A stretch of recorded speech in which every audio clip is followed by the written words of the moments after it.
Como presidente del movimiento vecinal no me puedo permitir que un equipamiento público esté en riesgo de desaparición. Necesitamos la ayuda de todos los que estamos aquí hoy. Esto es algo que tenemos que hacer entre todos y que podemos sacar adelante, sin ninguna duda. Porque es la segunda vez en la historia que en esta ciudad y en ese espacio ocurre la situación de llegar a un colegio en el que solo hay niños de una minoría étnica. Hay que darle una nueva pensada a esa situación. Desde la administración, el esfuerzo se está haciendo. Lo que tenemos aquí es un colegio que ha orientado los esfuerzos en la dirección que puede ayudar a superar estos, que es una comunidad educativa fuerte, cohesionada, consciente de los problemas y dispuesta a participar en el centro. La segregación escolar es uno de los desafíos más profundos a los que nos podemos encontrar. No solo limita las posibilidades de miles de niños y de niñas, sino que también debilita esa cohesión social y pone en riesgo un principio fundamental para nuestra labor, la igualdad de oportunidades. Entonces, bueno, hay esperanza. A ver. Y nuestro proyecto, el proyecto que estaba pensado era con la escuela de infantil, en el que se iba a hacer un proyecto, se hablaba de una ampliación del centro para poder hacer un proyecto 012 de escuela pública en la zona. En ese momento nos constituimos como primera comunidad de aprendizaje en Asturias. Ese sueño se empezaba a tejer y empezamos a ver que éramos capaces de poder conseguirlo. Desde Consejería hay una decisión de este año pasado trasladarnos a la escuela infantil. No se pudo hacer la ampliación que en su momento estaba pensada para el centro y estamos ahora mismo en la Escuela de Educación Infantil de Jardín de Cantos ocupando unos espacios que a día de hoy no son los espacios adecuados para nuestro alumnado, pero ahora mismo tenemos máximo 3 aulas y no está pensado que se amplíe a más aulas. Bueno, pues ahora mismo con el alumnado que tenemos serias dificultades en poder continuar con este proyecto que el espacio condiciona. Nosotros hablamos y nos gusta hablar de que el espacio es el tercer educador, que en realidad ahora mismo estamos lanzando casi un SOS. Soy madre de Andrés, que va al cole Virgen de las Mareas. Tengo 5 hijos, los 5 fueron al cole. Es un cole que da, que es que con esfuerzo y apoyo los niños se ven que valen para estudiar, valen para sacar su carrera. Estamos en unas condiciones, yo creo que graves. Están en un aula, dentro del aula tienen baño. Para ir al baño, desde el otro aula tienen que atravesar el otro aula para poder ir al baño. Pasar el mal trago de interrumpir una clase. Ya los niños ya están en una clase, ya son niños. Es un espacio muy pequeño. No hay patio, no tienen cancha para poder jugar al fútbol, barro, lluvia, no pueden salir, el patio es directamente clase. Ahí quieren compartir la cancha de fútbol con la escuela del deporte, donde los niños tienen que desplazarse. Hay gente adulta todavía en ese centro. El comedor es comedor, sala de música, todo en el mismo sitio. Yo creo que los niños hasta se colapsan. Se tiene que hacer algo. La guardería al lado, los niños llorando. Cuando ellos están en siesta, nosotros igual pues tenemos una clase, yo qué sé, de música, estás tocando el tambor y los niños de 0 a 3 años durmiendo. Entonces es imposible. Es imposible. Es que si yo voy a matricular a mi hijo y tú me dices, yo te presento este proyecto, como nos presentaron, un proyecto que va a ser un edificio de 3 pisos, yo matriculo a mi hijo a la escuela y yo quiero que mi hijo siga en su cole de su barrio. La matrícula seguramente que subiría, os lo digo 100%. Desde la consejería nos comunican que se van a hacer las obras de remodelación del centro y se harán. El crecimiento de la matrícula viene condicionado también por el espacio. El espacio que tenemos no nos va a permitir mucho mayor crecimiento en cuanto a la escuela pública, ¿no? ¿Cuáles eran los pasos a seguir en adelante? Pero hay que mirar los que se hicieron atrás para no repetir cosas que no funcionaron, ¿no? En la época de pandemia, en la que también hay malestar de la escuela infantil Jardín de Cantos, porque también son trasladados sin entender muy bien por qué para unas obras al Colegio Virgen de las Mareas. La consejería, la verdad es que ha estado apoyando como otros centros, pero bastante ausente en lo que es esta mirada diferente. De hecho, en la fiesta del sueño no contamos con presencia de la consejería, porque yo creo que son proyectos que todavía como que no los tienen como muy claros. La escuela del deporte se decidió que se instalaran en las instalaciones del Colegio Virgen de las Mareas y allí no podían estar los dos proyectos educativos, y como no se llegó a tiempo a tener la solución para el Virgen, pues al final se optó por lo peor, que fue trasladarla de manera súbita en enero, sin esperar ni siquiera acabar el curso, a la escuela infantil, con mucho disgusto de todas las familias, tanto del colegio como de la escuela infantil. Mirad, yo soy un colega más, soy profesor en este momento de la Universidad de Barcelona. Vengo de una familia gitana, una familia muy humilde, he centrado mi investigación mucho en el éxito social y educativo del pueblo gitano. Creo que es el momento de que todo el mundo dejemos de hacernos trampas al solitario y tirarnos un tiro en el pie, como dice aquel. Hablemos claro, digamos, no se puede, no hay dinero, no hay tiempo, pero no juguemos al gato y al ratón, porque desde que yo he venido hasta ahora, y perdonad, pero voy a ser muy franco, ha habido mucha gente que no ha cumplido su palabra y no hemos sido los gitanos, ¿eh? No estamos a favor de una escuela segregada. ¿Qué es lo que en este momento es? ¿Cuál es la alternativa? Creo que es el momento ahora de decir con libertad y con tranquilidad, oye, pues nos hemos equivocado. Sí, nos hemos equivocado. Teníamos una idea, no se ha podido cumplir por una cuestión presupuestaria, por una cuestión de tiempo, por una cuestión de diferencias ideológicas políticas, ¿vale? Pero es que al final el problema lo están pagando niños que para ir al lavabo a hacer de vientre pasan la H. Desgraciadamente, en educación, cada vez las revistas más importantes de educación del mundo, y no de educación, sino en la disciplina, como podrían ser Fronteras in Psychology o la Nature, hablan de un concepto que es el concepto de edumito. ¿Qué es un edumito? Es una creencia sobre educación. Y hay el mito de los mitos. La creencia de que el porcentaje de alumnos, el nivel educativo y la conflictividad de un centro tiene que ver principalmente con el porcentaje de alumnos gitanos que tengo. Es directamente proporcional. Sepan todos y todas de esta sala que las políticas de porcentaje son las que en este momento está defendiendo la extrema derecha en el centro de Europa.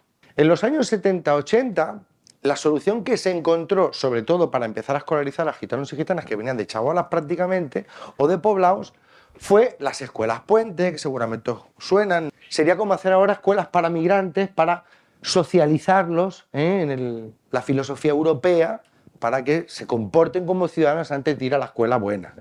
El problema es que en esas escuelas desaparecía el aprendizaje. Quiero decir, es un entorno muy complejo, donde no se puede dar un currículum, porque el alumnado es más absentista, porque hay conflictividad, porque el barrio no acompaña, porque se han enquistado situaciones de desencuentro entre familias y centro. O sea, yo no estoy diciendo que el problema sea solo el centro. En la investigación le llamamos centros donde se imparte lo que llamamos el currículum de la felicidad, que cuando quieren empezar un ciclo formativo de grado medio se pegan un trompazo. Hombre, igual nos estamos equivocando de estrategia, igual la estrategia es cambiemos el modelo educativo de esos centros para que las familias quieran traer a sus hijos y para que los niños quieran venir, porque ves cómo pesa el espacio. Solución también basada en ocurrencia, es decir, no hay ninguna investigación que haya respaldado la redistribución forzosa del alumnado. No lo hay. Claro, esto no solamente es que no funcione, es que produce más racismo, se pone el foco en el racializado, ¿no? Aumenta la conflictividad, movemos el problema del lugar. Aquí es donde entra la segregación de segundo nivel. Cuando vemos una alta concentración de este alumnado vulnerable, pero ya no en escuelas, sino en aulas. ¿Sabéis lo más fuerte? En el año 1976 se publica el primer artículo científico que dice que ese tipo de aulas no funcionan. Entonces, son cosas que no tienen sentido y que hoy en día se siguen implementando. O sea, el efecto que tiene colocar a un niño o una niña en un grupo de refuerzo es que odie con todas sus tripas durante toda su vida esa materia. Este tipo de segregación de segundo nivel tiene consecuencias exactamente igual que en una escuela gueto, pero con una añadida. Y es que intensifica mucho más la desigualdad dentro del centro. Y la nueva era, nos hemos reinventado el concepto y ahora hablamos de adaptación curricular. Que tú dices, bueno, ojo, la adaptación curricular bien, ¿no? La adaptación curricular, no voy a decir que no tenga base científica porque sí que la tiene, pero hablamos de adaptaciones curriculares de máximos. Es decir, averígüese lo que necesita un niño o niña y désele todo lo que necesite. Pero no prívesele de todo porque no tengo tiempo. Es un problema de nivel educativo, ¿no? ¿Qué consecuencias tiene esto? Una de ellas es lo que llamamos la cascada del fracaso. Si yo sigo segregando de primer, segundo y tercer nivel al alumnado, voy a decir diverso, no va a venir a mis centros educativos, olvídate de verlo, va a aumentar la conflictividad, va a haber más abandono temprano y va a haber más exclusión laboral, porque o bien no tienen la titulación para acceder al mercado laboral o tienen un nivel tan bajito educativo que no pueden aspirar a obtener otras certificaciones, ¿vale? Esta sería la primera. La segunda, la reproducción de la pobreza. Por eso creo que es importante reconocer el papel que juegan las familias, pero ninguna familia está obligada a participar en la escuela de su hijo, ¿eh? Ahora todo profesor o profesora está obligado a dar una educación de calidad a todos sus niños y niñas. El colegio, por ejemplo, ¿no? Virgen de las Mareas, todo el proceso que ha tenido. ¿De qué escuela estamos hablando? ¿Quién ha incumplido ahí la palabra? O sea, ahí me parece que hace falta una reflexión muy importante. Porque, por desgracia, para muchas personas y para muchas familias en este momento la educación no es lo más importante. Y eso las convierte en peores personas, en peores familias, porque están preocupadas por lo que van a cenar esa noche, o porque tienen una depresión tan grande por vivir en las condiciones que viven que no se atreven ni a quitarse la bata y salir de su casa. Encima también les vamos a echar la responsabilidad de tener que defender la educación de sus hijos e hijas. Cuando tú te encuentras a una mujer que está siendo víctima de violencia de género, muchas veces no reconoce la violencia. En la mayor parte de casos no la reconoce y no por eso no la atiendes. Por lo tanto, es muy cruel dejar de ayudar al pueblo gitano porque no esté reclamando la educación. Que no decimos que sea fácil, a veces por recursos, a veces por tiempo, no decimos que sea fácil, pero encima que no sea nuestra responsabilidad lo que está sucediendo, ¿vale? Yo no tengo una receta, pero lo que sí que es cosas que si las volvéis a hacer van a volver a salir mal, porque ya han salido mal y llevan saliendo mal desde los 80. Entonces os toca una solución avilesa, innovadora y vuestra, concreta a vuestra forma, ¿vale? Mirad, la escuela pública beneficia a todo el mundo. La educación pública, inclusiva y de calidad. Porque aprendemos en diversidad de interacciones. Pues cuanto más diversa sea una escuela, esto más fácil se da. Hoy lo decía Desi mucho, es que son todos los niños del barrio, su hijo habla, come, se pelea, juega con los mismos niños. Pero cuando ese niño se tenga que enfrentar a otros retos de su vida, esas son las herramientas que tiene y las que le dé su vieja y su hijo, punto. Ahora, si yo tengo amigos y amigas diferentes, tengo mucho más herramientas para enfrentarme a la vida real. Y ese es el mundo al que se van a enfrentar. Entonces, la diversidad no es un capricho. Mirad, en el Cataluña se ha hecho una experiencia para intentar acabar con la escuela segregada basada en el reparto forzoso. Yo estuve en el grupo y dije que había investigación que demostraba que eso no funcionaría. No es que yo sea más listo que nadie, es que había leído algo antes, ¿eh? Si ese niño va a una escuela normalizada pero está en un aula como niños como él, va a acabar exactamente igual que en un pueblo gueto. Es decir, si yo no garantizo que las oportunidades educativas que tenga en la concertada sean las mismas, el hecho de estar con gente diferente no va a hacer que aprenda diferente. Ahora, vamos a suponer que repartimos a esos niños y niñas y los repartimos. Si esos niños y niñas son recibidos en una escuela ordinaria, pero se les adapta el currículum en una aula ordinaria, estoy moviendo el Virgen de las Mareas a otra aula. La solución de disolver una escuela gueto y repartir forzosamente al alumnado a día de hoy no ha funcionado nunca. Te funciona con 1, 2, 3 niños. Pero cuando tú lo miras en conjunto, ¿no? Tú miras el conjunto, 9 de cada 10 no tiene la ESO. Por lo tanto, algo llevamos mucho tiempo haciendo mal. Creo que es un problema que todo el alumnado que hay allí sea de etnia gitana. Es un problema porque esos niños se merecen estar en un cole que sea, como todos los niños, un reflejo de la sociedad en la que viven. Y la sociedad en la que viven no es exclusivamente una sociedad gitana, es una sociedad diversa, como tú dices. Entonces sí que creo que ahí tiene que ponerse las pilas la Consejería de Educación. Y yo hay una cosa también que quiero decir, otro nivel de segregación del que tú no has hablado, que es el proceso de matriculación que hay aquí en el Principado de Asturias, ¿vale? Porque si hay una red pública y la concertada es un apoyo a la pública cuando no llega, pues el proceso de matriculación debería ser, primera opción, un colegio público, y después ya veremos quién va a la concertada. Yo creo que aquí hace falta un reset. No hay otra manera, es que no hay espacio. Todos los propios padres de los alumnos y las madres de los alumnos así lo expresan, los profesores y demás. Yo creo que aquí hay que darle una vuelta a todo el equipamiento público educativo del barrio y buscar una solución nueva, porque las que se están aportando yo creo que son parches y no van a solucionar el problema.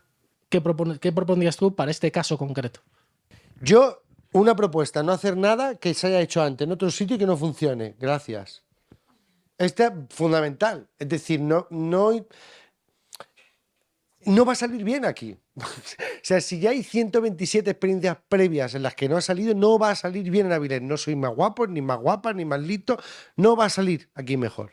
Pues igual la solución pasa por plantearse alguna concertada que se quiera hacer pública. Si repartís a esos chicos, a esas chicas, y esto os lo digo con el corazón en la mano, si esos niños y niñas son repartidos de manera forzosa a otras escuelas, haceros cargo de lo que pase con esos niños y esas niñas de aquí a unos años. Y os lo digo aquí hoy, haceros cargo. Porque me sabe mal, pero es que la investigación habla de mayor probabilidad de suicidio, mayor probabilidad de drogodependencia, mayor probabilidad de que vivir sin vivienda. No lo digo yo. O sea, hay una investigación muy famosa que es la vía de Yale o la vía de prisión, y que habla de esto, de cómo la población negra en Estados Unidos, cuando fue segregada forzosamente, acabó en esas circunstancias. Entonces, allá cada uno con lo que quiere hacer con esos niños y niñas.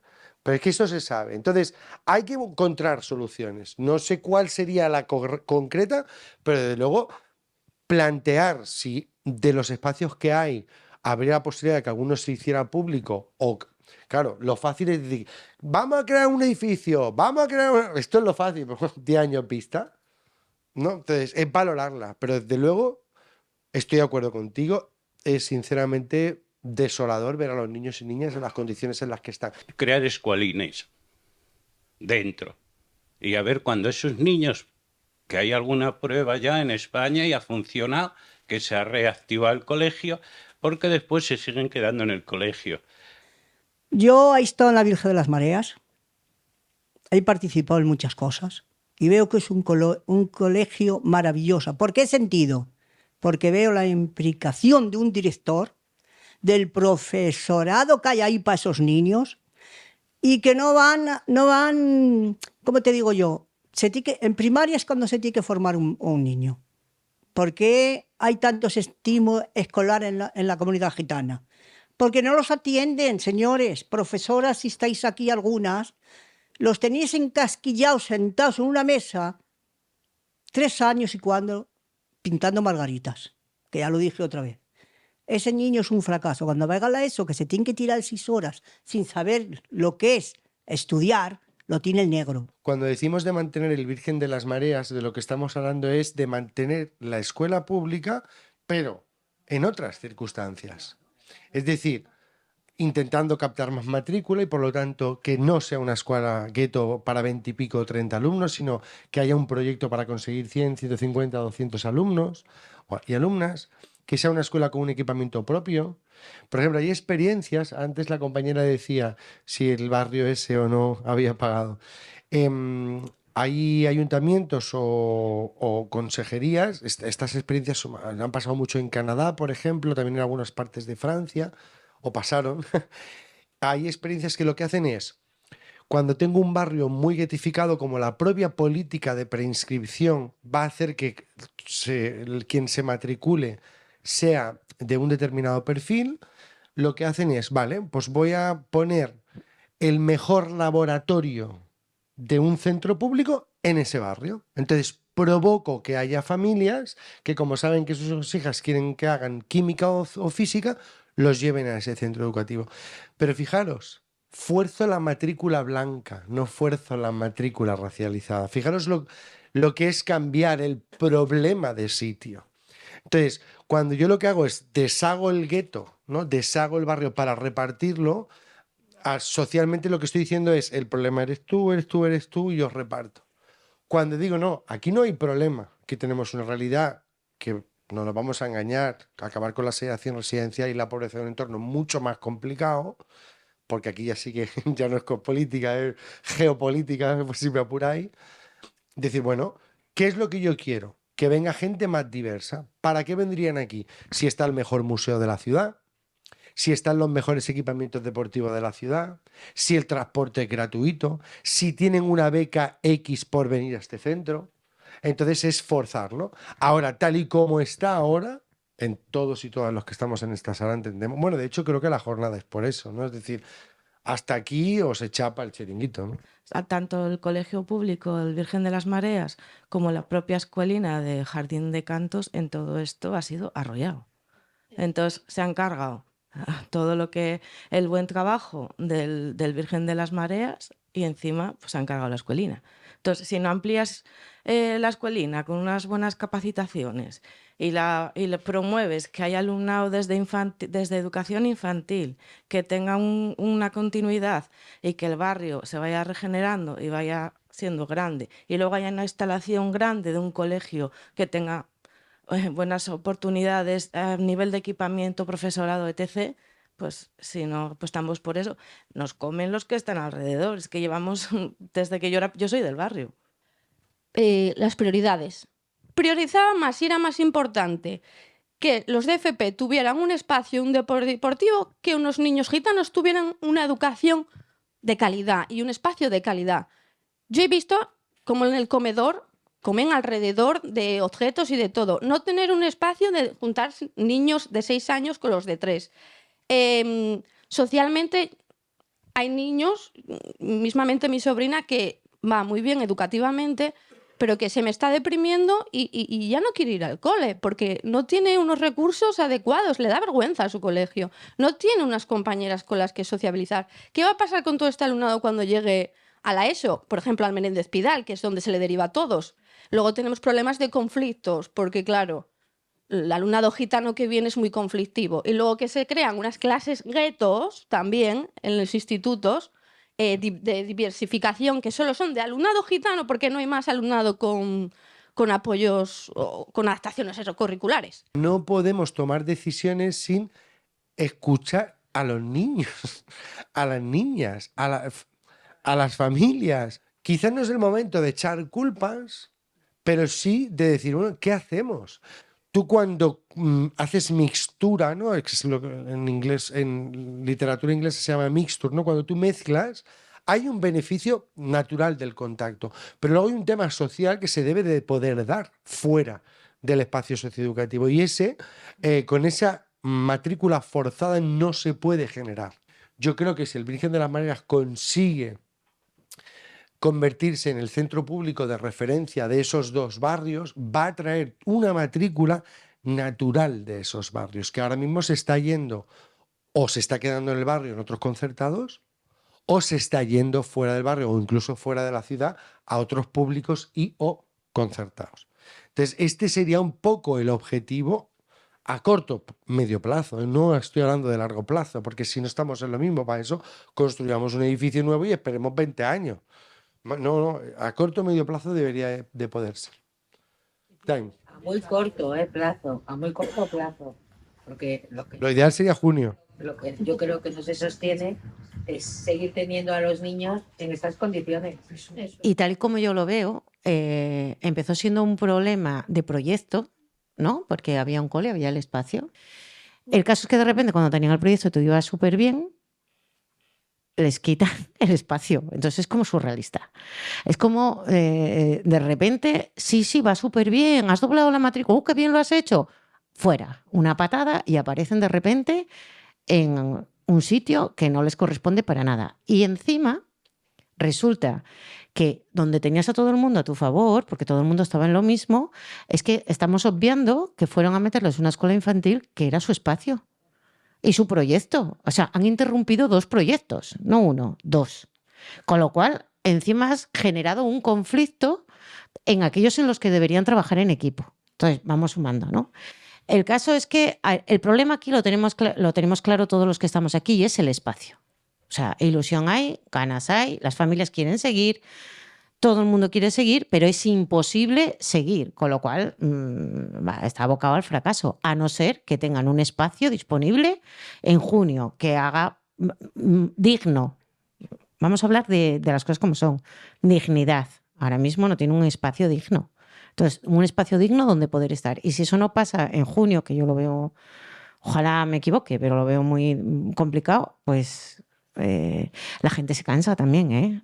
La situación es compleja y es difícil. Y yo creo que siempre, cada uno desde donde nos toca, hemos intentado hacer lo mejor que hemos podido. Y es mi interpretación, que yo creo que compartís mucho. Yo creo que fue una mala decisión la que se hizo en cuanto a decisión no consensuada con la comunidad educativa, que era una comunidad, y es una comunidad muy fuerte. No hubo consenso ni diálogo con la comunidad educativa. Creo que es el primer fallo. Y luego en las formas que se hizo, en los tiempos, sin dar tiempo tampoco a que acabáramos un curso escolar. Eso deprimió mucho a la comunidad, a las familias, que entendieron que no era una apuesta por el centro. Y yo creo que, sinceramente, desde aquí, permitirme que lo diga, que quizá la consejería, entiendo que con su mejor ánimo de hacer las cosas lo mejor posible, creo que fue un error el que tomara esa decisión. Pero también yo creo, y creo aprovechar a decirlo, y me atrevo a decirlo desde aquí, porque tampoco es el tiempo que voy a estar en el centro, y también es bueno decirlo, que tenemos un nuevo equipo de gobierno en la consejería. Se van a hacer reformas, pero se van a hacer reformas sobre el espacio que tenemos, que es intentar mejorarlo a medida de lo posible, pero sobre 3 aulas. Que al final la situación que vamos a tener es la que vamos a tener. No creo que eso nos garantice tener más matrícula, porque en el mejor de los casos no vamos a poder ganar matrícula. No tenemos suficiente espacio para más matrícula en el centro. En Cataluña lo han conseguido, en Barcelona lo han conseguido. En Barcelona han hecho un consorcio, ayuntamiento, consejería de educación, y ya llevan 14 colegios concertados publificados. Lo han conseguido. Sé que es un reto y desde aquí apelo a que realmente nos pongamos las pilas, que es posible. Lo podemos conseguir y lo vamos a conseguir. Y gracias. Creo que se ha hecho un buen trabajo, creo que se están tomando muchas notas y el futuro lo dirá. Bueno, pues yo voy a pasar la palabra a Pelayo, que es el que va a cerrar la sesión, ¿vale? Nos encontramos, como decía José Ramón, en un espacio en el que convergen tres centros concertados, este espacio público. Yo soy de los que piensa que en muchas ocasiones no hay que centrarse solo en señalar el problema, sino en buscar soluciones con imaginación y sobre todo con optimismo. Centrarnos en lo positivo. ¿A dónde queremos ir? ¿Queremos un colegio público que preste servicio exclusivamente a los niños del barrio o queremos competir con los colegios concertados a los cuales vienen niños de otros, vienen de todo Avilés, incluso de fuera, a esos colegios concertados? Y Fernando ponía una cuestión que yo creo que es también fundamental, y es cómo nos diferenciamos en nuestra oferta. Es decir, si hacemos una oferta desde el punto de vista del proyecto educativo diferente al resto y somos capaces, en un momento como el que estamos ahora, con la matrícula que tenemos, de hacer algo que realmente llame la atención, sea atractivo para las familias, seremos capaces de que la matrícula crezca y de desarrollar realmente el proyecto. Y entramos luego en otras cuestiones como las que planteaba José Ramón. ¿Cómo es posible que tengamos cada vez menos alumnos? ¿Recursos hay? Seguro, tenemos recursos. ¿Qué profesores tenemos? Seguro que tenemos los más implicados de todo el sistema y no nos cabe duda. Quiero decir, y el cómo interactúan o cómo tratan a los niños. Y el problema es precisamente abrirlo al conjunto. Y ahí en el proyecto de cohesión, tanto las asociaciones de vecinos y demás tienen un trabajo muy importante y sobre todo el cambiar la imagen. ¿La imagen está vinculada única y exclusivamente al espacio? No. ¿Está vinculada única y exclusivamente al proyecto? Tampoco, porque el proyecto solo, si no tiene espacio, no funciona, y el espacio, si no tiene proyecto, antes también se dijo aquí, pues no funciona. ¿Qué objetivo nos fijamos? ¿Qué hito nos fijamos de aquí a 1 año, de aquí a 4 años? ¿A dónde vamos a ir? ¿Cómo implicamos a las administraciones? ¿Cómo desde el ayuntamiento se puede trabajar dentro del proyecto de cohesión para revertir esta situación? ¿Cómo implicamos al resto de administraciones? ¿Es posible? ¿Nos creemos todos que es posible? Pues si es posible, hagámoslo.